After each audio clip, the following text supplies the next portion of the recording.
चलिए मित्रों, कल हमने बात की थी प्रोटीन के बारे में। आज हम बात करने वाले हैं विटामिन्स के बारे में। याद रखना, इधर मैंने बताया अभी विटामिन्स के बारे में। विटामिन्स याद रखना, इधर विटामिन हमारा कौन सी भाषा का वर्ड है? ये एक लैटिन भाषा का वर्ड है। विटामिन कौन सी भाषा का वर्ड है? ये एक लैटिन भाषा का वर्ड है। और विटामिन्स जो होते हैं ये एक प्रकार के कैसे पदार्थ माने गए हैं? विटामिन एक प्रकार का कार्बनिक पदार्थ होता है। विटामिन एक प्रकार का कैसा पदार्थ होता है? विटामिन एक प्रकार का कार्बनिक पदार्थ होता है। इसकी खोज के बारे में अपन बात करेंगे। इधर विटामिन की खोज याद रखना, इधर विटामिन को खोजा गया था किस वैज्ञानिक के द्वारा खोजा गया? हॉपकिंस वैज्ञानिक के द्वारा खोजा गया। दोबारा ध्यान दें, इधर विटामिन शब्द की खोज करने वाले जो वैज्ञानिक हैं हमारे, वो कौन से वैज्ञानिक हैं? वैज्ञानिक हैं हमारे हॉपकिंस। किस वैज्ञानिक के, हमारा यहां से क्वेश्चन बनता है कि किस वैज्ञानिक के द्वारा हमारा विटामिन शब्द को खोजा गया? तो हमारा यहाँ पे आंसर होना चाहिए, हमारा आंसर यहाँ पे होगा हॉपकिंस। यानी हॉपकिंस वे वैज्ञानिक हैं जिनके द्वारा किसको डिस्कवर किया गया? जिसके द्वारा हमारा इस विटामिन शब्द को खोजा गया। अच्छा, एक बात और, यदि क्वेश्चन आता है हमारा इधर कि विटामिन शब्द देने वाले वैज्ञानिक का नाम क्या है बताइए? तो विटामिन शब्द देने वाले वैज्ञानिक का नाम है फंक वैज्ञानिक। याद रखना, इधर विटामिन शब्द जो हमारा दिया गया, विटामिन शब्द हमारा किस वैज्ञानिक के द्वारा दिया गया? विटामिन हमारा फंक नामक वैज्ञानिक के द्वारा दिया गया। क्वेश्चन हमारे यहां से दो बनेंगे। इधर एक मैंने बताया अभी, विटामिन कौन सी भाषा का वर्ड है? लैटिन भाषा का वर्ड है। कैसा पदार्थ है? कार्बनिक पदार्थ है। विटामिन की खोज किस वैज्ञानिक के द्वारा की गई? हॉपकिंस के द्वारा की गई। और विटामिन शब्द किस वैज्ञानिक के द्वारा दिया गया? 1912 में फंक नामक वैज्ञानिक के द्वारा यह शब्द दिया गया था, विटामिन शब्द दिया गया था। अब मैं यहां पे बात करूंगा, इधर यहां पर विज्ञान की एक शाखा है। विज्ञान की जिस शाखा के अंतर्गत विज्ञान की जिस शाखा में विटामिनों का अध्ययन किया जाता है, विज्ञान की जिस शाखा के अंतर्गत विटामिन्स का अध्ययन किया जाता है, किसका अध्ययन किया जाता है? विटामिन का अध्ययन किया जाता है। वह शाखा कहलाती है विटामिनोलॉजी। विज्ञान की जिस शाखा के अंतर्गत हम विटामिन का अध्ययन करते हैं या विटामिन्स का अध्ययन करते हैं, उस शाखा का नाम है विटामिनोलॉजी। यानी विटामिनोलॉजी का मतलब क्या है? विटामिन का मतलब हो गया विटामिन्स प्लस लॉजी का मतलब क्या हो गया? लॉगोस। और लॉगोस का मतलब क्या होता है? स्टडी। तो इसका मीन्स क्या हुआ? विटामिन्स का अध्ययन विज्ञान की जिस शाखा के अंतर्गत किया जाता है, उस शाखा का नाम है विटामिनोलॉजी। दोबारा से एक बार रिपीट करा रहा हूं मैं आपको, इधर ध्यान दीजिएगा। इधर विटामिन एक लैटिन भाषा का वर्ड है। ये एक प्रकार का कार्बनिक पदार्थ होता है। खोज हॉपकिंस वैज्ञानिक के द्वारा की गई। और याद रखना, इधर विटामिन जो शब्द दिया गया था सबसे पहले 1912 में, वो हमारा फंक वैज्ञानिक के द्वारा दिया गया। विज्ञान की जिस शाखा में विटामिन्स का अध्ययन करते हैं वह हमारी क्या कौन सी शाखा कहलाएगी बताइए? विज्ञान की वह शाखा विटामिनोलॉजी के नाम से जानी जाती है। आगे हम यहाँ कुछ विटामिन्स के बारे में पढ़ेंगे। यहाँ विटामिनों को दो पार्ट में डिवाइड किया गया है। विटामिन्स को कितने भागों में बांटा गया है? विटामिन्स को दो भागों में डिवाइड किया गया है। कितने पार्ट्स में? दो पार्ट्स में डिवाइड किया गया है। पहली विटामिन्स, एक वे विटामिन्स जो आसानी से किसके अंदर? जल में आसानी से क्या हो जाती हैं? वे विटामिन्स जो जल में आसानी से विलय हो जाती हैं, जो वाटर में आसानी से सॉल्व हो जाती हैं, घुल जाती हैं।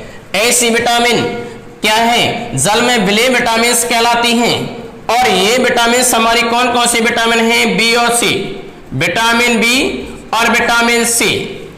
विटामिन बी और विटामिन सी ये वे विटामिन हैं जो आसानी से हमारे जल के अंदर क्या हो जाती हैं, ये आसानी से जल के अंदर विलय विटामिन होती है, जल के अंदर आसानी से क्या हो जाती है, घुल जाती हैं। कुछ विटामिन ऐसे विटामिन हैं जो जल के अंदर आसानी से विलय ना हो करके पी काय के अंदर विलय होती हैं, पी बसा के अंदर आसानी से क्या हो जाती हैं, विलय हो जाती हैं। बी विटामिन हमारी कहलाती हैं बसा में विलय विटामिन कहलाती हैं। अब इन विटामिन को याद करने का एक शॉर्ट हमारा फॉर्मूला है, ट्रिक है, जिसका नाम क्या है, ए डी ई और के। अर्थात इनको याद कैसे करेंगे अपन, इनको याद करने का जो तरीका है वो है अड़ेक। अड़ेक के द्वारा ये चारों के चारों नाम आपको याद हो जाएंगे कि बसा में जो हमारी विटामिन विलय हो जाती हैं उन विटामिन में सबसे पहले विटामिन से हमारी ए, दूसरी विटामिन से हमारी डी और तीसरी विटामिन से हमारी ई, चौथी विटामिन है हमारी के। अर्थात अड़ेक के द्वारा आप इनको आसानी से याद कर सकते हो। इधर यदि मैं बात करूं जल में विलय विटामिन के बारे में, तो जल में केवल दो हमारी विटामिन ऐसी हैं जो आसानी से विलय होती हैं, एक विटामिन बी और एक विटामिन सी। एक चीज ध्यान देना इधर मित्रों कि जो हमारे विटामिन से रिलेटेड जितने भी हमारे क्वेश्चंस हैं, पीएमटी लेवल के क्वेश्चंस जो भी हमारे या फिर हमारे जितने भी हायर एजुकेशन के या हमारे जितने भी कॉम्पिटिटिव एग्जाम के जितने भी क्वेश्चंस हैं वो सारे के सारे क्वेश्चंस आपको यहाँ एक ही जगह मिलेंगे। आपको अन्यत्र कहीं से भी पढ़ने की कोई आवश्यकता नहीं है। रीट लेवल सेकंड में और रीट लेवल फर्स्ट में के जितने भी हमारे प्रतियोगी हैं उनके लिए मैं बताना चाहता हूं कि अलग से कोई भी मैटर कहीं से भी कलेक्ट करने की कोई आवश्यकता नहीं है। मैंने यहां पर सारा का सारा जो मैटर है वो एक ही गुरु कृपा क्लासेस प्लेटफॉर्म पर मैंने अवेलेबल कराया है, वो सारा का सारा आपको यहाँ पे मिलेगा। ठीक है, अब हम बात करेंगे यहाँ पे इधर जल में विलय विटामिन के बारे में। यहाँ पर जल में विलय विटामिन हमारी केवल दो विटामिन ऐसी हैं, एक विटामिन बी और एक विटामिन सी। यहां इनको याद करने का तरीका क्या है, आपको यहां डब्ल्यू लगा देना है इधर, तो ये आपकी ट्रिक बन जाएगी WBC। WBC का मीन्स क्या हुआ, W का मतलब तो ये आपको ट्रिक के हिसाब से याद करना है, वैसे ही बना दिया मैंने इसको यहाँ पे इधर। मेन रूप से हमारी विटामिन कौन सी है, बी, और मेन रूप से हमारी कौन सी है, सी। तो याद कीजिएगा इधर विटामिन बी और विटामिन सी ये ऐसी विटामिन हैं जो आसानी से हमारी जल के अंदर क्या हो जाती हैं, विलय हो जाती हैं। ये कोई विटामिन नहीं है, आपको याद करने का तरीका है W यहाँ पे इधर विटामिन जो है हमारी वो विटामिन बी है और एक हमारी विटामिन कौन सी है, सी है। ये ऐसी विटामिन है जो आसानी से हमारे जल के अंदर क्या हो जाती हैं, जो आसानी से हमारे जल के अंदर विलय हो जाती हैं। तो यहाँ पर अब हम बात करेंगे इधर, सबसे पहले अपन बात करेंगे बसा में विलय विटामिन के बारे में। तो यहाँ पर अपन सबसे पहले जो बात करने जा रहे हैं इधर बसा में विलय विटामिन, सबसे पहले अपन बात करेंगे यहाँ पे इधर बसा में विलय विटामिन के बारे में। और इन विटामिन में सबसे पहले जो विटामिन है वो है हमारी विटामिन ए।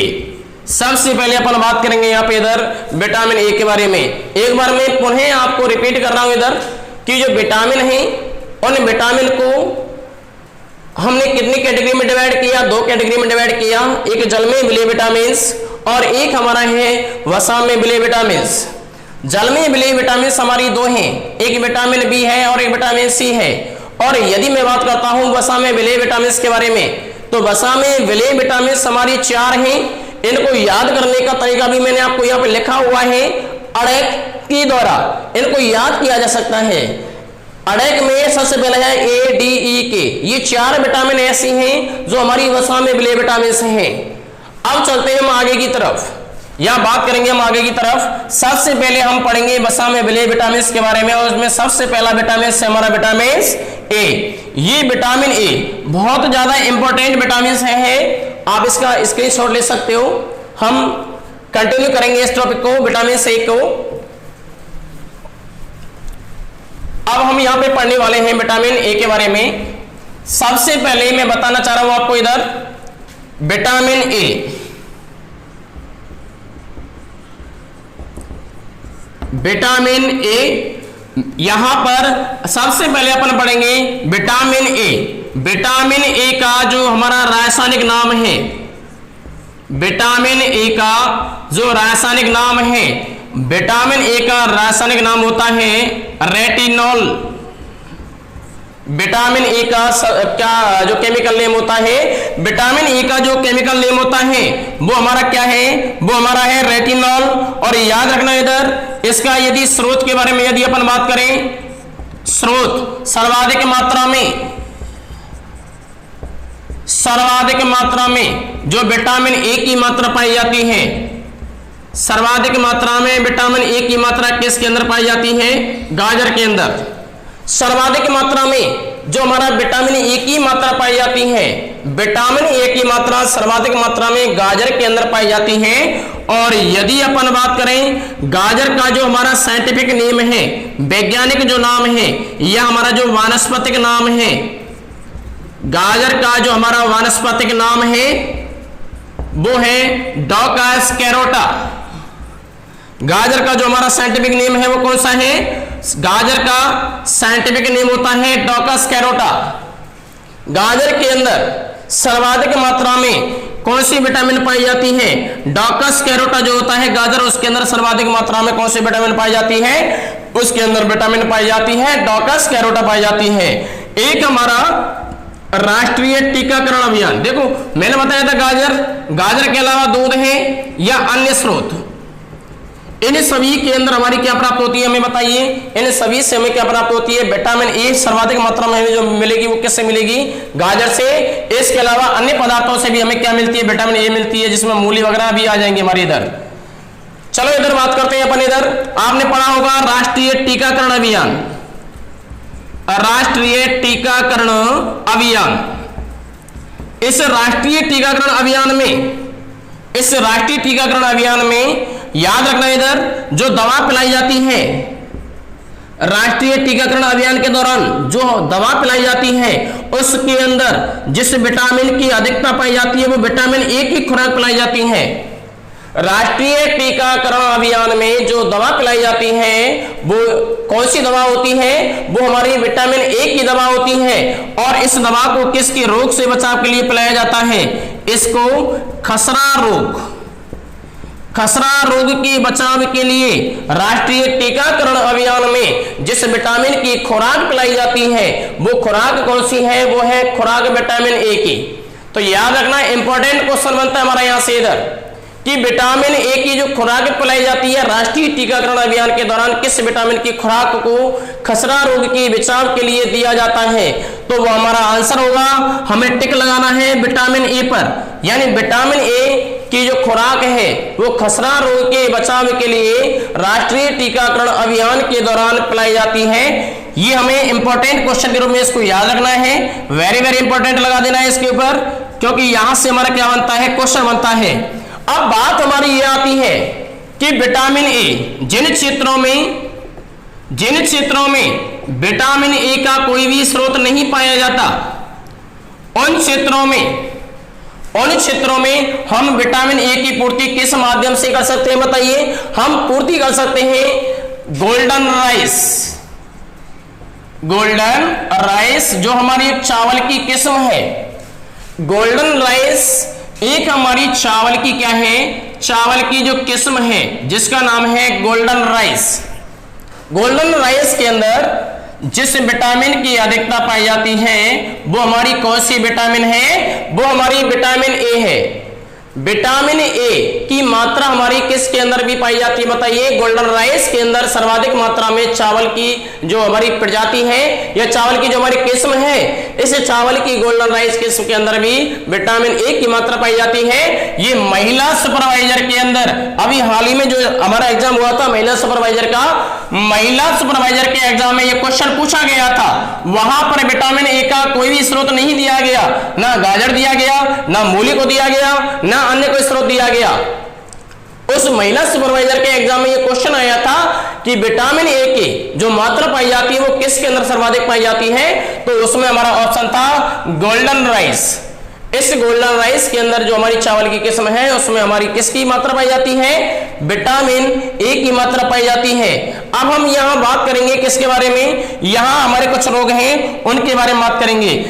इसकी खोज विटामिन ए की जो खोज का जो श्रेय जाता है वो किस वैज्ञानिक को जाता है? वो जाता है मैकुलन को। विटामिन ए की खोज का जो श्रेय जाता है, विटामिन ए की खोज का श्रेय हमारा किस वैज्ञानिक को जाता है? वो हमारा श्रेय जाता है मैकुलन नामक वैज्ञानिक को। विटामिन ए की खोज का क्या जाता है? क्या श्रेय जाता है? तो याद रखना इधर, विटामिन ए की खोज करने वाले वैज्ञानिक कौन है? मैकुलन। विटामिन ए की मात्रा सर्वाधिक मात्रा में किसके अंदर पाई जाती है? गाजर के अंदर। विटामिन ए का जो केमिकल नेम है वो रेटिनॉल, और मैंने बताया था अभी गाजर का जो हमारा साइंटिफिक नेम होता है या बॉटनिकल नेम होता है वो डॉगस कैरोटा होता है। और राष्ट्रीय टीकाकरण अभियान में खसरा रोग के बचाव के लिए जिस विटामिन की खुराक दी जाती है वो विटामिन कौन सी है? वो विटामिन हमारी कौन सी है? विटामिन ए है। चले आगे, यहाँ पे इधर आगे ध्यान देंगे। इधर ये जो हमारा विटामिन ए होता है, विटामिन ए एक प्रकार का संक्रमण रोधी विटामिन कहा जाता है। विटामिन ए को कैसा विटामिन के नाम से जाना जाता है? विटामिन ए को संक्रमण रोधी विटामिन के नाम से जाना जाता है। तो यदि हमारा यहां से क्वेश्चन आता है कि संक्रमण रोधी निम्न में से कौन सी विटामिन संक्रमण रोधी है, तो याद रखना इधर विटामिन ए जो होता है, विटामिन ए ये हमारी एक प्रकार की संक्रमण रोधी विटामिन के नाम से इसको जाना जाता है। और एक व्यक्ति को पर डे अपने भोजन में 90 माइक्रोग्राम, एक व्यक्ति को अपने भोजन के अंदर पर डे के हिसाब से कितना माइक्रोग्राम? 90 माइक्रोग्राम भोजन के अंदर किस विटामिन की आवश्यकता महसूस की जाती है? बताइए, विटामिन ए की मात्रा कितनी? 90 माइक्रोग्राम पर डे के हिसाब से भोजन के अंदर विटामिन ए की मात्रा को महसूस किया जाता है हमारे द्वारा। यानी हमारे लिए कितनी जरूरी मानी जाती है vitamin A? 90 microgram per day भोजन में हमारी विटामिन ए की आवश्यकता को महसूस किया जाता है बॉडी के द्वारा। आगे बात करेंगे इधर संक्रमण रोधी। एक क्वेश्चन हमारा यहां से बनेगा इधर, संक्रमण रोधी विटामिन कौन सी? बताइए, संक्रमण रोधी विटामिन को हम किस नाम से जानते हैं? संक्रमण रोधी विटामिन विटामिन ए है, जिसको अपन ने क्या नाम दिया? हमने इसको नाम दिया है रेटिनॉल। अब यहां हम इसके रोग के बारे में पढ़ेंगे कि विटामिन ए की कमी से हमारा ये कौन सा रोग होता है। एक बात और यहां ध्यान रखना इधर, मैं यहां और क्वेश्चन आपको बताने वाला हूं इसके संदर्भ में। विटामिन ए से रिलेटेड हमारे बहुत सारे क्वेश्चन आपको यहां पर मिलेंगे। आगे मैं बात करूंगा इधर गाजर के अंदर हमारा क्या मिलेगा? गाजर के अंदर मिलता है बीटा कैरोटीनॉइड। गाजर के अंदर क्या मिलेगा? बीटा कैरोटीनॉइड पाया जाता है। यानी गाजर के अंदर कौन सा तत्व मिलेगा? बीटा कैरोटीनॉइड मिलेगा। और ये क्या काम करता है? बीटा कैरोटीनॉइड क्या काम करेगा? ये यकृत के अंदर हमारे लीवर के अंदर किस में कन्वर्ट हो जाता है? ये लीवर के अंदर कन्वर्ट हो जाता है रेटिनॉल के अंदर। ये हमारे लीवर के अंदर या यकृत के अंदर कहीं में कन्वर्ट हो जाएगा, ये रेटिनॉल के अंदर क्या हो जाता है? कन्वर्ट हो जाता है। और उसके साथ साथ फिर बाद में क्या करेगा? ये रेटिनॉल में बदलेगा, जो हमारे ऑप्शन के साथ जो नेत्र के अंदर पाया जाता है ऑप्शन, ये नेत्र में पाए जाने वाले ऑप्शन के साथ क्या होगा? अटैच होगा। और अटैच होकर के ये हमारा कहीं में कन्वर्ट हो जाता है, ये एक वर्णक में बदल जाता है। उस वर्णक का नाम है रोडोप्सिन वर्णक। कौन सा वर्णक? ये हमारा कन्वर्ट हो जाएगा रोडोप्सिन वर्णक में। और रोडोप्सिन जो वर्णक होता है ये प्रकाश का क्या करता है? ये प्रकाश का अवशोषण करता है। दोबारा ध्यान दीजिएगा मित्रों, इधर मैंने अभी आपको बताया कि गाजर के अंदर बीटा कैरोटीनॉइड पाया जाता है। और ये बीटा कैरोटीनॉइड हमारा कहां मिलेगा? लीवर के अंदर क्या में कन्वर्ट हो जाएगा? ये लीवर के अंदर हमारा रेटिनॉल में कन्वर्ट हो जाता है। और रेटिनॉल हमारे नेत्र के अंदर ये ऑप्शन से रिएक्ट करेगा, क्रिया करेगा। और क्रिया करने के दौरान ये कन्वर्ट हो जाता है रोडोप्सिन के अंदर। रोडोप्सिन एक प्रकार का वर्णक है जो हमारे नेत्र में प्रकाश का क्या करता है? एब्जॉर्प्शन करता है या अवशोषण के लिए उत्तरदायी होता है। दोबारा ध्यान दें, इधर मैंने बताया अभी गाजर के अंदर कौन सा रसायन है? Beta carotenoid. लीवर में कन्वर्ट कहीं के अंदर हो गया, रेटिनॉल के अंदर। रेटिनॉल रिएक्ट कैसे कर रहा है? नेत्र में पाए जाने वाले ऑप्शन के साथ, और क्या बनाएगा? रोडोप्सिन वर्णक बनाएगा। रोडोप्सिन वर्णक का काम क्या है? रोडोप्सिन वर्णक का काम होता है ये प्रकाश को जो होता है, लाइट जो होती है सनलाइट, उसको एब्जॉर्ब करने का जो काम कर रहा है वो कौन कर रहा है? वो रोडोप्सिन वर्णक के द्वारा ही किया जा रहा है। तो ये यहां से आपको याद रखना है इधर। अच्छा, एक बात और मैंने बताया था, ये जो अमीनो एसिड होते हैं, अमीनो जो अम्ल होते हैं, इन अमीनो अम्लों को आपस में जोड़ने का जो काम करता है वो कौन सी विटामिन करती है? Vitamin A. विटामिन ए जो होती है, विटामिन ए जो होती है, ये विटामिन ए क्या काम करती है? ये अमीनो अम्लों को आपस में जोड़ने का भी काम करती है। विटामिन ए आपस में अमीनो अम्लों को जोड़ने का क्या करती है? कार्य करती है। ये सारे के सारे हमारे यहां से क्वेश्चन आपके क्लियर हो गए होंगे, जितने भी हमारे यहां पर विटामिन ए से रिलेटेड जितने भी हमारे क्वेश्चन हैं। अब यहां पर मेन इंपॉर्टेंट हमारे आते हैं, इसके रोग आते हैं। अच्छा, रोग के बारे में अपन बात करेंगे इधर। विटामिन ए, विटामिन ए की कमी से रोग, विटामिन ए की कमी से हमारा एक पहला जो रोग है वो है रतौंधी, और रतौंधी को एक नाम से जाना जाता है नाइट ब्लाइंडनेस। ये रतौंधी जो है इसको जाना जाता है नाइट ब्लाइंडनेस, अर्थात इस रोगी के अंदर जो विटामिन ए की कमी से हो रहा है, यानी विटामिन ए की कमी से जो हमारा रोग हो रहा है वो कौन सा रोग है? वो है हमारा रतौंधी रोग, नाइट ब्लाइंडनेस के नाम से जाना जाता है। इस रोग में कंडीशन क्या होती है? कम प्रकाश में, कम प्रकाश में या मंद प्रकाश कह सकते हैं हम इसे, मंद प्रकाश में या कम प्रकाश में या रात्रि में रोगी व्यक्ति को कम दिखाई देता है, कम दिखलाई देता है। किस रोग के अंदर? विटामिन ए की कमी से होने वाले इस रतौंधी रोग के अंदर कंडीशन ये हो जाती है कि जो रोगी व्यक्ति होता है उस रोगी व्यक्ति को कम प्रकाश के अंदर, कम प्रकाश या रात्रि के अंदर कैसा दिखलाई देना बंद हो जाता है, यानी दिखलाई देना बंद हो जाएगा या कम दिखाई देगा। ये कंडीशन हमारी किस रोग में होती है? ये हमारी विटामिन ए की कमी से होने वाले रोग में होती है, जिसका नाम है रतौंधी रोग।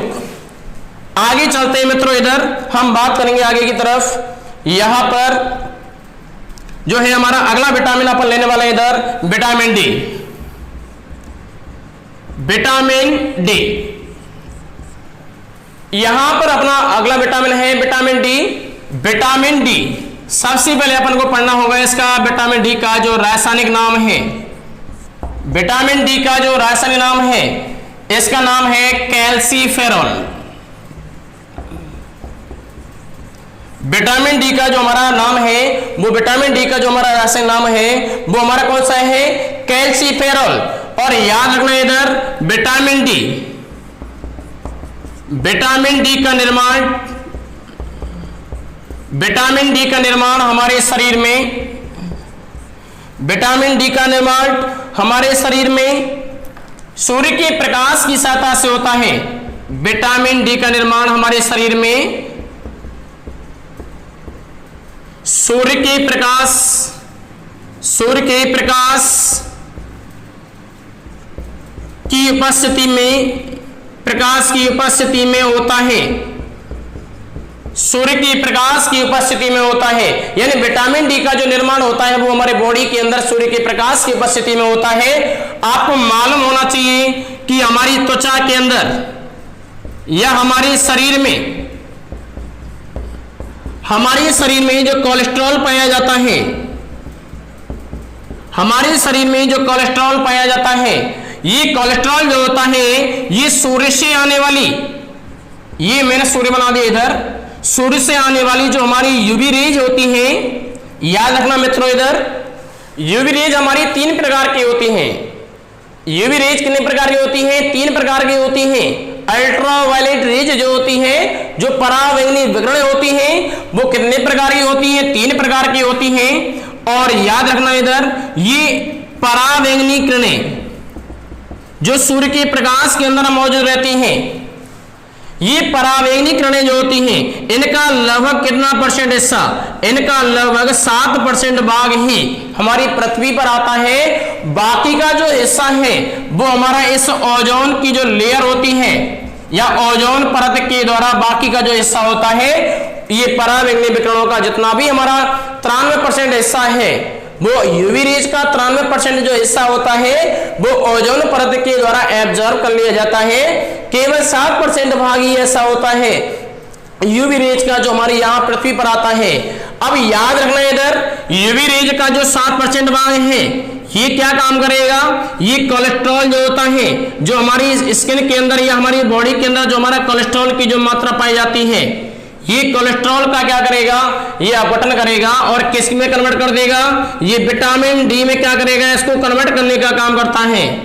मैंने क्या बताया अभी, विटामिन डी हमारे शरीर में ऑटोमेटिकली बनती है, सनलाइट की प्रेजेंस में बनेगी, यानी सूर्य से आने वाली जो हानिकारक अल्ट्रावायलेट रेज होती हैं इनका लगभग 7% भाग हमारे पृथ्वी पर आता है। बाकी का 93% पार्ट जो होता है यूवी रेज का वो ओजोन परत के द्वारा अवशोषित कर लिया जाता है और ये 7% जो हिस्सा है ये बहुत जरूरी होता है पृथ्वी पर आना, क्योंकि अल्ट्रावायलेट जो रेज होती हैं, अल्ट्रावायलेट जो रेज होती है ये क्या काम करती हैं, ये तालाब वगैरह के अंदर जो पानी भरा हुआ होता है या हमारे जितने भी जलाशय होते हैं उन जलाशयों के अंदर ये सूक्ष्म जीवों को नहीं पनपने देता।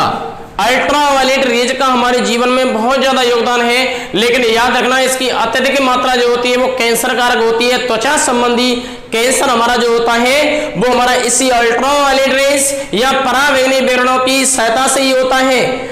यदि ओजोन लेयर ना हो, यदि ओजोन लेयर ना हो तो ये अल्ट्रावायलेट रेज का एक बहुत बड़ा भाग हमारी पृथ्वी पर आने लगेगा और हमारे त्वचा संबंधी बीमारियां होना स्टार्ट हो जाएंगी, जिनमें मुख्य रूप से कैंसर को शामिल किया गया है। दाद, खाज, खुजली, ये सारी की सारी बीमारियां हमारी अल्ट्रावायलेट जो रेज होती हैं इनकी उपस्थिति में होती हैं, क्योंकि ये बहुत बड़ा खतरा है, इसलिए हमें ओजोन को प्रिजर्व करने की आवश्यकता है।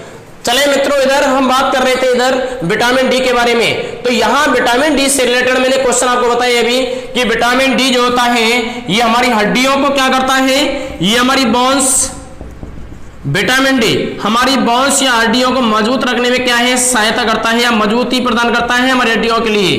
तो हमारी हड्डियों के लिए मजबूती प्रदान करने का जो काम कर रहा है वो कौन कर रहा है बताइए, वो हमारी हड्डियों को मेंटेन करने में जो हमारा हेल्प कर रहा है वो विटामिन डी कर रहा है। अब यहां हमें यहां पढ़ना है हमें इधर कि यहां पर विटामिन डी की कमी से होने वाला रोग कौन सा है, तो याद रखना है इधर विटामिन डी की कमी से, विटामिन डी की कमी से कौन सा रोग हो जाता है, रिकेटस रोग। और इसी रिकेटस रोग को एक अन्य नाम से भी जाना जाता है, ये रोग हमारा कहलाता है सूखा रोग। हड्डियों से संबंधित ये रोग है, ये रोग हड्डियों से संबंधित एक रोग है जिसको मैंने अभी बताया आपको। विटामिन डी की कमी से हमारी बॉडी के अंदर कौन सा रोग होता है, हमारी जो हड्डियां होती हैं उनके अंदर हमारा ये रोग होता है सूखा रोग या रिकेटस के नाम से इसको जाना जाता है। तो रिकेटस जो बीमारी है वो काय की वजह से होती है, वो हमारे विटामिन डी की कमी से होती है। तो मित्रों, मैंने आपको बताया अभी कि विटामिन डी का निर्माण हमारे बॉडी के अंदर सूर्य के प्रकाश की उपस्थिति में होता है। एक बात और, हमारे ब्लड के अंदर, हमारे रक्त के अंदर कैल्शियम जो होता है ये कैल्शियम के लेवल को बढ़ाने का जो काम करता है वो कौन करता है। यदि क्वेश्चन आ जाए कि ब्लड के अंदर, ब्लड में कैल्शियम के लेवल को अप करता है, बढ़ाता है, ब्लड के अंदर कैल्शियम के लेवल को बढ़ाने का काम कौन कर रहा है बताइए, विटामिन डी। एक क्वेश्चन और बनता है यहाँ पे इधर कि हमारे बॉडी में जो इंटेस्टाइन होती हैं, हमारी बॉडी में जो आंतें होती हैं, आंतों के द्वारा बताइए कौन सा कैल्शियम के अवशोषण के स्तर को, आंतों में कैल्शियम के अवशोषण के स्तर को बढ़ाने का काम कौन कर रहा है बताइए, बढ़ाने का काम कौन कर रहा है, विटामिन डी। ये विटामिन डी जो होती है, ये विटामिन डी जो होती है हमारी आंतों में कैल्शियम के अवशोषण के लेवल को बढ़ाने का काम करेगी और ब्लड में कैल्शियम के लेवल को बढ़ाने का काम कौन कर रहा है बताइए, ये काम कर रहा है विटामिन डी। एक मैंने आपको रोग बताया था अभी, पहला रोग तो है हमारा इधर रिकेटस रोग, रिकेटस रोग, जिसे अपन काय के नाम से जानते हैं, सूखा रोग के नाम से। और एक हमारा एडल्ट जो होते हैं, एडल्ट या वयस्क के अंदर हमारा एक रोग होता है, और उस रोग का नाम क्या बताइए, उस रोग का नाम हमारा क्या है, उस रोग का नाम है ऑस्टियोमलेशिया। ऑस्टियोमलेशिया, ये ऑस्टियोमलेशिया ये एडल्ट के अंदर होता है, यानी वयस्कों के अंदर पाए जाने वाला जो रोग है विटामिन डी की कमी से, वो होता है ऑस्टियोमलेशिया। और बच्चों के अंदर यदि होता है, वो कौन सा रोग है, बच्चों के अंदर विटामिन डी की कमी से होने वाला जो रोग है, बच्चों के अंदर होने वाला जो रोग है, ये रोग हमारा कहलाता है रिकेटस रोग, जिसे अपन सूखा रोग के नाम से जानते हैं। और एडल्ट के अंदर ऑस्टियोमलेशिया होता है। ऑस्टियोमलेशिया में हड्डियां क्या हो जाती हैं, यानी इस रोग के अंदर बोन्स क्या हो जाती है, कमजोर हो जाती हैं। तो हड्डियां कमजोर हो जाती हैं किस रोग के अंदर, ऑस्टियोमलेशिया के अंदर। तो मित्रों याद रखना, इधर ऑस्टियोमलेशिया के अंदर हमारी जो हड्डियां होती हैं एडल्ट के अंदर वो क्या हो जाती हैं, कमजोर हो जाती हैं। ये दोनों के दोनों रोग हमारी कौन सी विटामिन की वजह से होते हैं, विटामिन डी की कमी से होने वाले रोग हैं। ये इंपॉर्टेंट क्वेश्चन है कि एडल्ट के अंदर कौन सा रोग होता है, एडल्ट के अंदर ऑस्टियोमलेशिया। और यदि मैं बात करूं बच्चों के अंदर रिकेटस या सूखा रोग होता है। ये दोनों के दोनों हमारे कैसे रोग हैं बताइए, ये हड्डियों से या बोन से रिलेटेड हमारे क्या है, रोग हैं। इन दोनों ही कंडीशन में बच्चों की जो हड्डियां होती हैं वो क्या हो जाती हैं, वीक हो जाती है, कमजोर हो जाती हैं।